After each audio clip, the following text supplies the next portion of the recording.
예수님이 가버나움에 계셨습니다. 1절에 있는 것처럼. 그 예수님이 가버나움 어느 한 집에서 이제 말씀을 전하고 계셨습니다. 근데 예수님이 거기 계시다는 소문을 듣고서 수많은 사람들이 몰려들었습니다. 예수님은 가시는 곳곳마다 복음을 전하시고 또 귀신 쫓고 병 고치는 일을 하셨기 때문에 소문이 급속도로 퍼졌습니다.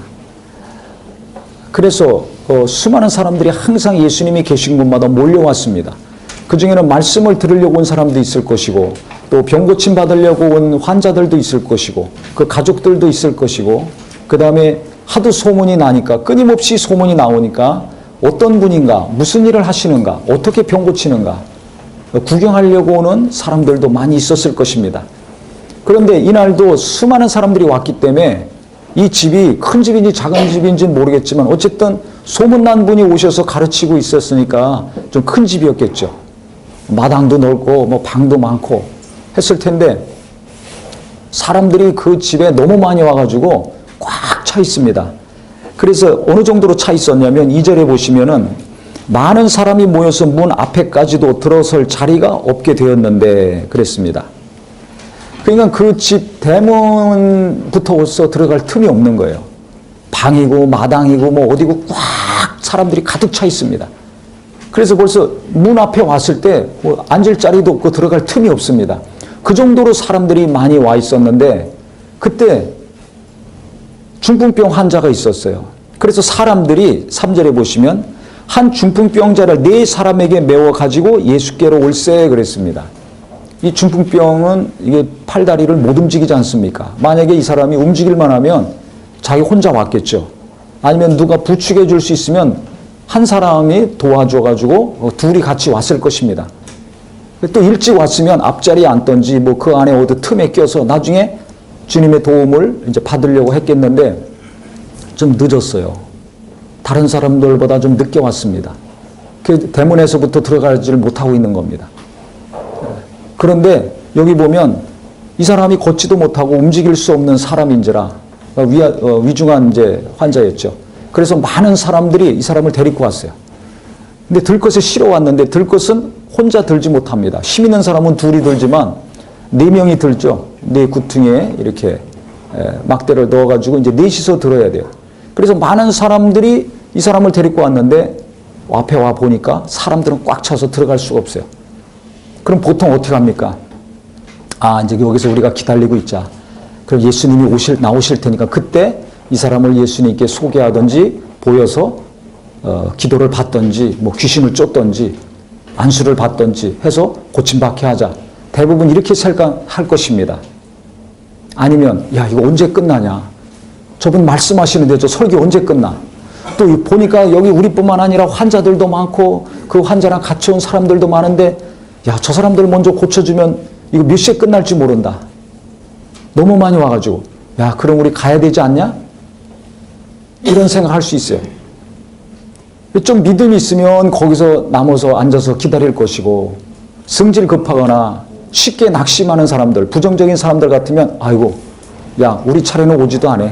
지금 저 안에 꽉 찬 사람들 보니까 야 이거 빨리 가야 되겠다. 나중에 언제 기회가 되면 그때 예수님께 모시고 가자. 뭐 이렇게 했을 겁니다. 그런데 지금 이 들것에 이 환자를 같이 데리고 온 사람이나 그 주변에 있던 사람들 어떻게 생각했냐면 상상을 초월하는 지금 생각을 하는 거예요. 일반 사람들이 생각하는 것을 초월해가지고 무슨 생각하냐면 이 중풍병자 반드시 오늘 고침받게 해야 되겠다. 그러면 예수님께 가야지 고침받는데 어떻게 예수님께 가요? 멀리서부터 지금 사람들이 꽉 이렇게 차 있는데 예수님은 저 안에 방에 계시고 그럼 거기까지 어떻게 가요? 그러니까 보통 사람은 그 뚫고 들어갈 생각하는데 아니면 뭐 소리 지르든지 이럴 거 아니에요. 예수님 주목을 끌려고. 근데 이들은 조용히 지금 어디로 갔다는 겁니까? 지붕 위로 올라갔습니다. 할렐루야. 왜 할렐루야예요? 남들이 생각하지 못하는 걸 지금 생각하는 거예요. 창조적인 아이디어가 나와야지 대기업도 살아남습니다. 남들하고 똑같이 하면 조금 지탱하다가 다 무너집니다. 그거 잘 아시죠? 자식을 키우는 거, 사업을 하는 거, 직장에서 일하는 거, 신앙생활 하는 거, 목회하는 것도 똑같습니다. 남들이 저렇게 하니까 그거 따라가면 언젠간 망해요. 항상 새로운 생각이 나와야 돼요. 새로운 구상이 나와야 됩니다. 이렇게 해서 한다면 어떻게 해야 되는가? 또 새로운 아이디어가 나와야 돼요. 방법이 나와야 돼요. 그러니까 앞으로의 세계는 창조적인 아이디어가 나오는 사람이 휘어잡게 돼 있습니다. 이 세상엔. 그런데 이 사람들은 이 창조적인 아이디어가 지금 딱 떠오른 사람들이었어요. 동시에. 그게 뭐냐? 지붕으로 가서 지붕을 뜯어내자. 그래서 구멍을 내가지고 예수님 코앞에 이 중풍병 환자 내리달자. 여기에 합의가 됐습니다. 어느 한 사람만 얘기하고 딴 사람들 반대하면 야, 너 지금 무슨 얘기하는 거냐? 너 미친 생각하고 있다 하면 이거 못합니다.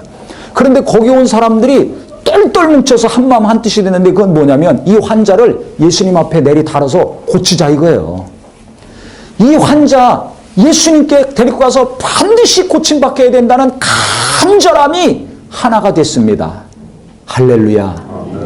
그 다음에는 예수님 앞에 가면 이 사람은 반드시 고침받는다는 믿음이 다 똑같이 있었습니다. 이 사람들은 두 가지가 한마음 한뜻이 됐었는데 그것은 뭐냐면 간절한 마음이 있었어요. 이 불쌍한 사람, 정말 온몸이 중풍병 들어서 마비돼서 꼼짝 못하고 비참하게 하루하루 죽지 못해 사는 이 사람 반드시 예수님께 가서 고치자, 고침받게 하자, 그 사람을 낫게 하고자 하는 간절한 마음이 있었고 그 다음에 또 한 가지는 뭐가 있었다고요? 믿음이 있었습니다.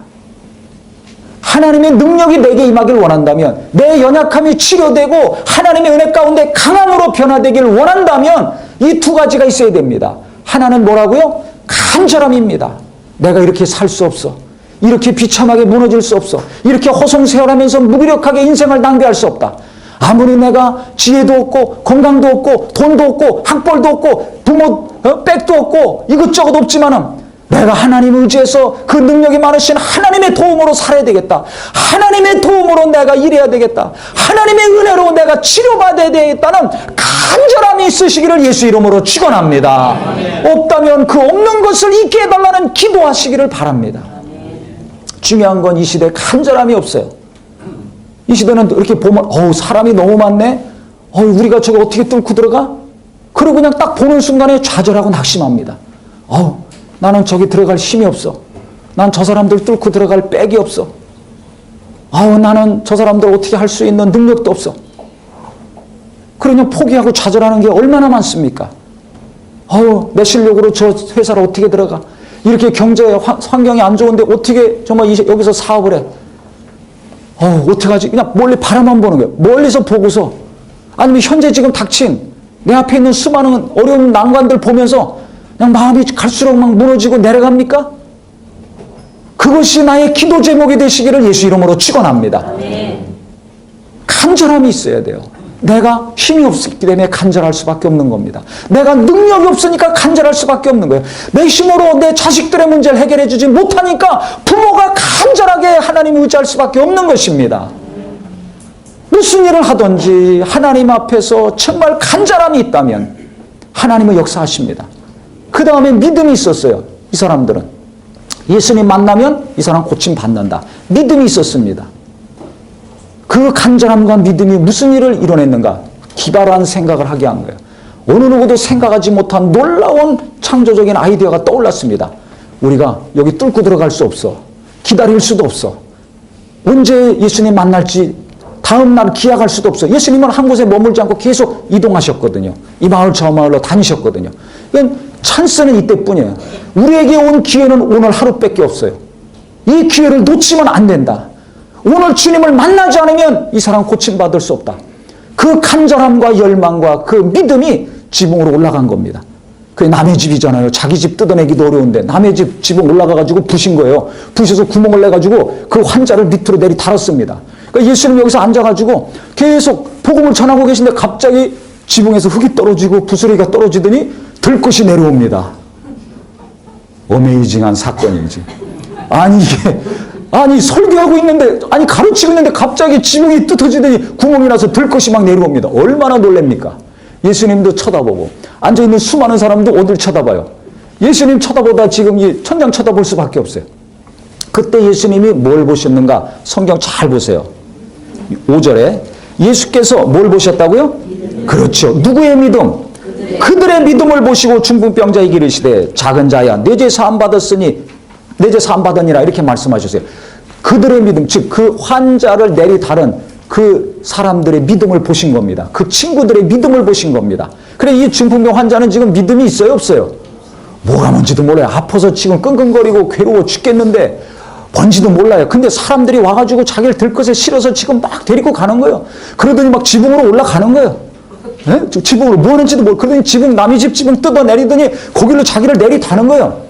저는 천국 가면 이 사람 물어볼 거예요. 만나서. 그때 마음이 어땠는지. 지금 이 사람들이 어떻게 하나? 나 이거 지붕에서 내리다가 중간에서 떨어지면 어떻게 하나? 이 생각하지 않았을 겁니까? 거기 예수님이 계신지 어떤지 예? 몰라요. 그러니까 예수님이 그 내리다른 사람들의 믿음을 보시고 그 환자에게 말씀하신 겁니다. 소자야, 내 죄 사함 받으니라. 근데 그때 바리새인들이 있었거든요. 그 사람들은 속으로 무슨 생각을 했냐면, 야, 아니 저 사람이 어떻게 죄를 사한다고 그러냐? 죄를 사할 수 있는 권세는 하나님만 갖고 계십니다. 죄가 없는 분은 하나님 한 분이십니다. 아멘? 그러니까 육체를 입고 온 인간은 다 죄인이거든요. 이걸 유대인들이 너무나 잘 알고 있는데 예수님도 육체를 입고 오셨는데 아니 죄사 받았다고 선포하시니까 참남하도다. 신성모독이라는 거예요.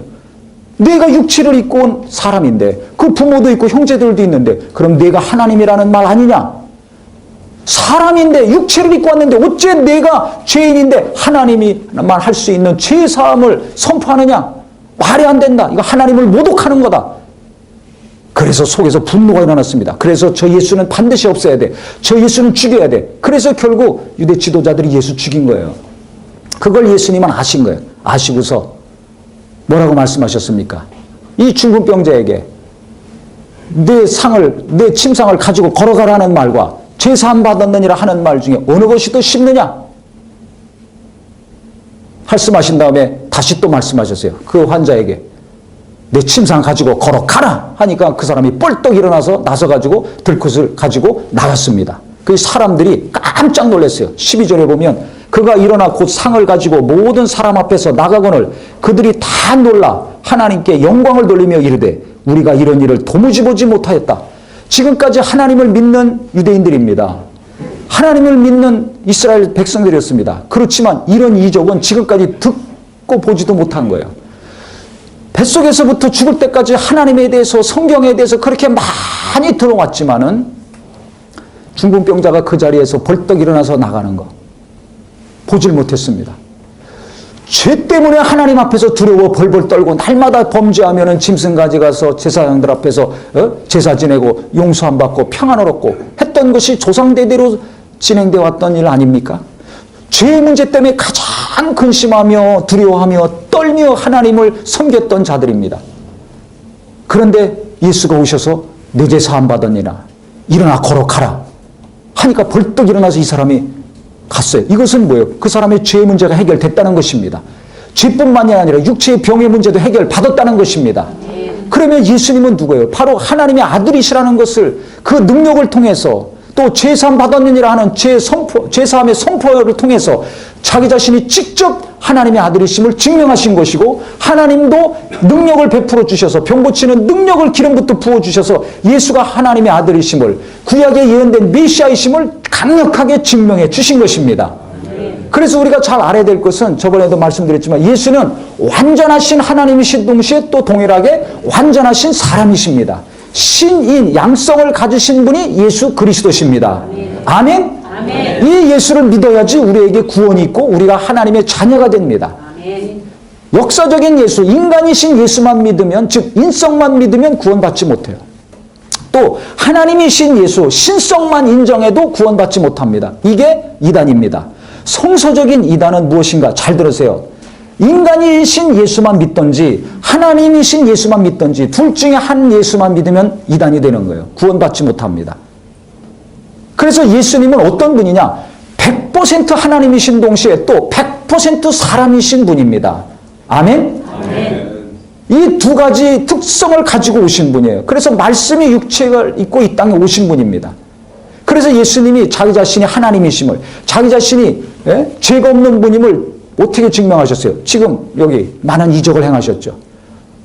바람과 바다도 잠잠하라 하니까 조용해지죠. 천지 만물이 예수님 한 말씀에 순종합니다. 왜? 그는 천지 만물을 창세 전부터 아버지와 아들, 즉 하나님, 예수님, 성령님은 삼위일체 한 분이세요. 같이 계셨어요. 그 천지창조도 같이 하셨어요. 그 조물주십니다. 조물주시기 때문에 말 한마디에 모든 천지만물이 조용해지는 겁니다. 죽은 나사로도 살릴 수 있는 거예요. 왜? 인간을 창조하신 조물주니까. 자동차 만든 사람이 자동차 고칩니다. 장난감 만든 사람이 장난감 고칩니다. 컴퓨터 만든 사람은 컴퓨터 잘 고칩니다. 왜? 그걸 만들었으니까. 한 것처럼 하나님이 우리를 만들어주셨기 때문에 하나님이 이 땅에 육체를 입고 오셨어요. 예수가 오셨어요. 그분이 손 대시니까 모든 육체들은 다 고침받을 수 있는 겁니다. 아멘? 또 안식일의 주인은 하나님입니다. 근데 예수님은 나는 안식일의 주인이라고 말씀하셨어요. 죄를 살 수 있는 분은 죄 없는 하나님밖에 없습니다. 근데 예수님이 지금 내 죄 사함 받았느니라 말씀하셨어요. 즉 예수님이 하나님이심을, 예수님이 죄가 없는 하나님의 아들이심을 스스로 증명하시고 내 많은 능력과 이적과 병 고치는 역사를 통해서 아버지 하나님도 아들 예수님이 하나님이심을, 자기와 동등하신 분임을, 무죄하신 분임을 증명해 주신 것입니다. 깨닫기를 예수 이름으로 축원합니다. 그래서 우리가 말로만 예수 할 것이 아니라 예수님은 이와 같이 죄가 없는 분, 100% 하나님이신 동시에 100% 사람, 즉 완전한 하나님이신 동시에 완전한 인간이시라는 것을 잘 믿으시기를 바랍니다. 이것은 성령이 역사하시면 이것이 믿어지고 깨달아집니다. 근데 이성적으로 감정적으로만 접근하면 이게 안 믿어져요. 그래서 예수는 오직 성령으로만이 알 수 있고 성령으로만이 증거되시는 분입니다. 그래서 이성적인 접근도 생각도 성령으로 생각하셔야 됩니다. 신학자들도 성령으로 생각하면 정말 훌륭한 믿음을 갖게 하는 학자가 될 수 있지만 성령으로 생각하지 않고 연구하지 않는 분들은 믿음에서 멀어져요. 공부하다가 믿음에서 떠나는 분이 있습니다. 책 열심히 보다가 신앙이 식어지고 교회 안 다니는 사람도 있어요. 반교회, 반예수적인 주장을 하고 책을 쓰는 사람들도 나옵니다. 그 왜 그렇습니까? 성령으로 말미암은 이성의 작용이 그와 같이 불신앙을 만드는 겁니다. 그래서 우리는 항상 그래서 성경에는 기도도 성령으로 하라. 봉사도 성령으로 하라 그랬어요. 생각도 영의 생각은 생명과 평안이요 육신의 생각은 사망이라 그랬죠. 생각하는 것도 공부하는 것도 여러 가지 일하는 것도 다 우리 생각에서 나와야 되는데 성령으로 생각할 수 있도록 성령이 내 마음을 주장하시고 내 생각도 주장하시고 내 감정도 다스려 주시옵소서. 이 기도가 날마다 있으시기를 예수 이름으로 축원합니다. 아니면 마귀가 가룟 유다에게 예수 팔 생각을 집어넣었잖아요. 그러니까 그 생각 붙드니까 예수 팔고 나중에 자살해 죽지 않습니까? 아나니아 삽비라도 땅 팔아서 은혜 받아서 하나님께 바치겠다고 해놓고 나중에 돈에 욕심이 생기니까 띄어먹었다가 나중에 또 죽지 않습니까? 그러니까 원수가 생각을 줘요. 성령도 우리에게 생각을 주시고 하나님 성령을 통해서 우리에게 생각을 주시고 원수도 그와 같이 생각을 줍니다. 그러니까 나는 어떤 생각을 따라야 될 것인가? 어떤 마음을 붙들고 살아야 될 것인가? 원수가 주는 것이 아니라 마귀가 주는 것이 아니라 귀신이 주는 것이 아니라 하나님이 성령 예수 믿는 자들에게 보내주신 보혜사 성령 우리 속에 오셔서 영원히 떠나지 않고 함께 하시는 그 성령의 주시는 생각 성령이 너에게 임하시며 모든 것을 가르치시리라 하신 말씀이 내 안에서 계속 이루어지는 귀한 심령 되시기를 예수 이름으로 축원합니다. 그래서 성령이 생각을 주셔야 돼요. 사업을 어떻게 해야 될지 성령이 주시는 생각을 따라야 됩니다. 자녀를 어떻게 귀해야 될까 두려워 떨지 말고 성령이 주시는 생각을 따라야 됩니다. 앞날을 어떻게 살아야 될 것인가 성령이 주시는 생각을 붙들어야 됩니다. 그러면 성령은 언제 강력히 역사하시는가 하나님께 대한 간절함이 있는 사람 겸손한 사람이 하나님께 간절해요. 교만한 사람은 간절하지 않아요. 딱 보고 자기 머리로 딱 판단합니다. 이성으로 판단합니다. 그래서 이건 안 돼. 이건 어쩌고 그 하나님께 가까이 가질 못해요. 그 항상 하나님과 멀리서 하나님 구경만 하는 거예요. 은혜 받는 사람 구경만 하고 역사하는 사람 구경만 하고 듣긴 하지 자기는 멀리 떨어져서 혼자는 굉장히 믿음 있는 것 같지만 마음은 하나님과 멀어져 있어요. 간절함이 없어요. 왜? 겸손함이 없으니까. 겸손한 사람은 하나님께 막 간절함을 갖습니다. 어떻게든지 하나님의 도움받고 하나님으로 해결받으려고 합니다. 그러니까 나는 멀리서 구경만 하는 구경꾼 되지 마시고 이것저것 핑계대면서 변명되면서 하나님과 멀리 거리 유지하며 살지 마시고 겸손히 나도 하나님의 은혜 받아야 되겠다. 나도 성령의 도움을 받아야 되겠다. 나도 하나님의 도우심을 정말 통해서 내 문제를, 내 가정의 문제를, 내 앞날의 문제를 해결받아야 되겠다. 정말 이 사람들처럼 예수를 향해서 막 지붕을 뜯어서 환자 내리타는 것처럼 계속 주님을 향해서 적극적으로 도전적으로 기도하며 무릎 꿇고 겸손히 나가는 하루하루요 한 시간 한 시간이 되기를 예수 이름으로 축원합니다. 예수 이름으로 축원합니다. 그래서 그 사람들의 믿음, 내리다른 사람들의 믿음을 보시고 주님이 감동을 먹으신 거예요. 충격을 받으신 거예요. 아니 지금까지 소리 지르든지 데리고 오든지 아니면 무릎 꿇고 막 바지가랑이에 붙들고 사정하든지 이런 사람은 있었는데 아니 남의 집 지붕까지 뜯어가면서 환자를 내리던 사람은 지금까지 없었거든요. 그 예수님도 놀랄 수밖에 없죠. 그래서 그 사람들의 믿음을, 그 환자를 내리다른 사람들의 믿음을 보시고 이 사람이 죄사함 받았고 정말 너 일어나 걸어가라고 병고침을 선포하신 것입니다. 그때 그 환자가 그 말씀을 듣는 순간에 벌떡 일어나서 침상 가지고 나갔어요. 죄와 병에서 완전히 자유함을 얻게 됐습니다. 누구의 도움으로? 간절한 믿음이 있었던 그 친구들, 그 많은 사람들의 도움으로 이 사람이 완전히 죄와 병에서 해방을 받은 거예요. 그렇기 때문에 우리가 연약한 사람들이 있으면 자기 힘으로 어떻게 하지 못하는 사람들이 있잖아요. 어떤 사람은 혼자 기도 못해요. 야, 기도해라. 그러면 그 부담되고 정죄만 되면 괴롭죠. 이 사람이 기도 못해. 그러면 같이 기도해주고, 데리고 와서 같이 기도해주고, 또 함께 모여서 같이 기도해줘야 됩니다. 이 사람 혼자 예수님께 올 수 없잖아요. 나올 힘도 없어요. 믿음도 없어요. 그러니까 많은 사람들이 와서 도와주고, 네 사람은 또 그 힘든데 그 사람 들어가지고 지붕까지 올라가서 내리 달지 않습니까? 그게 얼마나 힘든 일입니까? 생각해 보세요. 환자를 갖다가 들것에 실어서 지붕까지 가고 지붕 뜯어내고 내리달고 그 쉬운 일이 아닙니다. 또 무슨 욕을 먹을지도 모릅니다. 집주인한테 무슨 욕을 먹을지 몰라요. 그거 다 손해배상 해줘야 될 거 아니에요. 고쳐줘야 될 거 아니에요. 욕먹을 각오하고 물어줄 각오하고 수리 리모델링 다 해줄 각오하고 지금 막 이렇게 돌격하는 겁니다. 왜? 그게 문제가 아니에요. 자기들이 욕먹고 돈 들어가는 게 문제가 아니에요. 경찰서 끌려가서 감옥에도 갈 수 있어요. 그거 문제가 아니에요. 지금 이 사람 고침받게 해야 되겠다는 거예요. 그러니까 돈 계산하지 말고 욕먹으니까 체면 계산하지 말고 자존심 계산하지 말고 그거 다 떼내고 정말 내가 하나님의 도움 받아야 되겠다. 하나님께 치료받아야 되겠다. 하나님의 능력을 체험해야 되겠다. 많은 사람들도 저를 만나서 고침받았다고 하니까 이 사람도 고침받게 해야 되겠다는 간절한 열망이 우리 하나님께 상달되는 우리 모두의 간교와 기도가 되기를 예수 이름으로 축원합니다. 하나님은 마음의 중심을 보시기 때문에 내가 어떤 마음을 가지고 하나님 앞에 나가는지, 어떤 마음을 가지고 예배하고 기도하고 헌금하고 봉사하고 고민하는지 하나님이 다 아세요. 그래서 멀리서 구경만 하지 마시고 하나님께 하루하루 해가 가면 갈수록 시간이 가면 갈수록 내 마음이 주님을 향해서 더 간절해지고 뜨거워지시기를 예수 이름으로 축원합니다.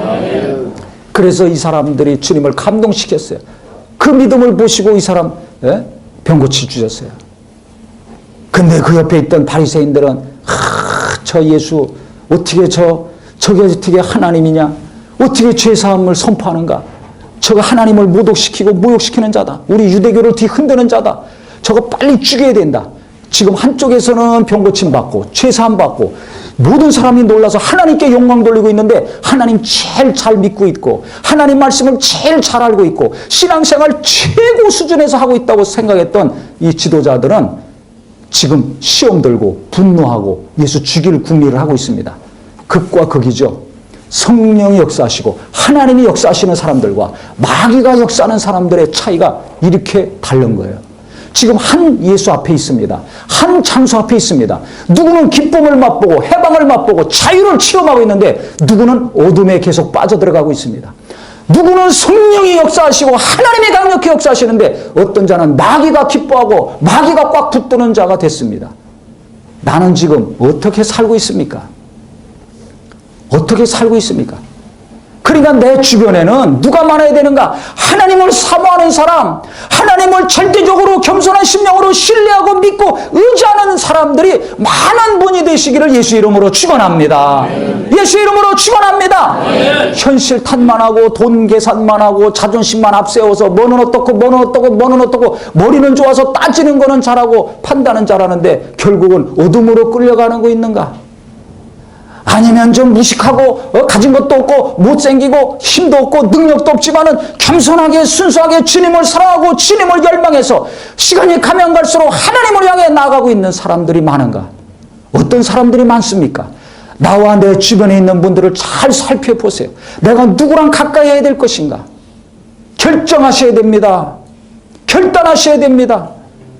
하나님을 사모하고 깨어서 기도하고 겸손히 주님을 신뢰하는 사람들이 많아야 내가 힘이 없을 때, 내가 무너졌을 때 그 사람들이 나를 위해서 기도하고 나를 떼매고 하나님께로 인도해서 나를 살려줄 수 있는 것입니다. 부모가 그와 같이 간절함이 있고 믿음이 있어야 죽어가는 자식들, 무기력한 자녀들, 꺼져가는 등불과 같은 심령들 살려내고 회복시켜주시고 하나님의 영광을 나타낼 수 있는 것입니다. 그러니까 우리 부모님들 자식들이 잘되기 원한다면 돈도 중요하고 명예도 중요하고 권력도 중요하지만 그보다 하나님께 대한 간절함이 더 중요하다. 하나님을 신뢰하고 믿는 믿음이 가장 중요하구나. 이 두 가지가 내게 있어야 되겠구나 깨달으시고 오늘부터 하나님께 더 마음을 열고 가까이 가는 귀한 부모가 되시기를 예수 이름으로 축원합니다. 예수 이름으로 축원합니다. 우리 성도들도 마찬가지예요. 아, 저 사람은 먹었대, 이 사람은 먹었대, 이 사람은 먹었대. 그것만 따지고 계산하지 말고 이 사람 어려우니까 내가 기도해 줘야 되겠구나. 저 사람은 더 힘드니까 우리가 같이 떼매고 가서 정말 예배 참석도 하고 기도 모임도 같이 해야 되겠구나. 위로해 줘야 되겠구나. 이런 마음을 가지고 이 들것에 실어 중풍병자 실어서 지붕까지 뜯어서 내리다른 사람들처럼 어쨌든지 저 사람 기도 못하면 기도하게 해줘야지. 아, 저 사람 절망에 있으면 위로받게 해줘야지. 아, 믿음이 연약하면 하나님 만나게 해줘야지. 이런 겸손한 심령으로 위에서 기도하고 돕는 거룩한 입술과 발걸음이 되시기를 예수 이름으로 축원합니다. 예수 이름으로 축원합니다. 그럴 때 하나님 모든 사람이 놀라고 하나님의 영광을 보는 즐거움이 있는 거예요. 그래서 나도 정말 연약함이 있을 때가 있으면 또 강할 때가 있어요. 성령 충만할 때 있으면 약할 때도 있어요. 많은 사람들에게 복음을 전하고 간증하고 막 영적으로 역사할 때가 있으면 시험 들어가지고 꺼져가는 등불처럼 상한 칼때처럼 비실비실거릴 때가 있습니까 없습니까? 있습니다. 누구나 그럴 때가 있어요. 그렇기 때문에 내가 연약할 때는 누군가 나를 위해서 막 기도하고 이렇게 붙들어주고 살려주는 일이 있어야 될 것이고 또 내가 영적으로 힘이 있고 평안이 있고 성령 충만하면 연약한 자들 정죄하고 비난하지 말고 그들에게 가서 그들을 도와주고 이끌고 나 혼자 안 되면 또 두세 사람이 같이 가서 또 붙들어주고 이끌어주고 인도해서 우리 모두가 내가 누군가를 살리든지 아니면 내가 누군가의 기도와 믿음과 위로를 통해서 살아나는 거룩한 역사가 있기를 예수 이름으로 축원합니다. 하나님은 살려주시는 분이에요. 이걸 믿으셔야 돼요. 하나님은 죽은 자의 하나님이 아니라 산 자의 하나님이라고 하셨어요. 내가 살아있을 때 하나님의 도움 받아야 됩니다. 내 자식들 살아있을 때 하나님의 도움을 줄 수 있는 부모가 돼야 됩니다. 그래서 우리 모두는 정말 하나님께 어려우면 어려울수록 세상 살고 일하기 힘들면 힘들수록 내가 더 하나님을 의지해야 되겠구나. 내가 더 하나님께 가까이 돼야 되겠구나. 내가 더 기도해야 되겠구나. 결심하셔서 기도가 멈추지 아니하고 뜨겁고 간절한 기도를 통해서 하나님이 많은 기도의 동역자를 보내주시고 그들을 통해서 나도 살고 남도 살릴 수 있는 거룩한 가정과 교회가 되기를 예수 이름으로 축원합니다. 예수 이름으로 축원합니다. 기도하겠습니다.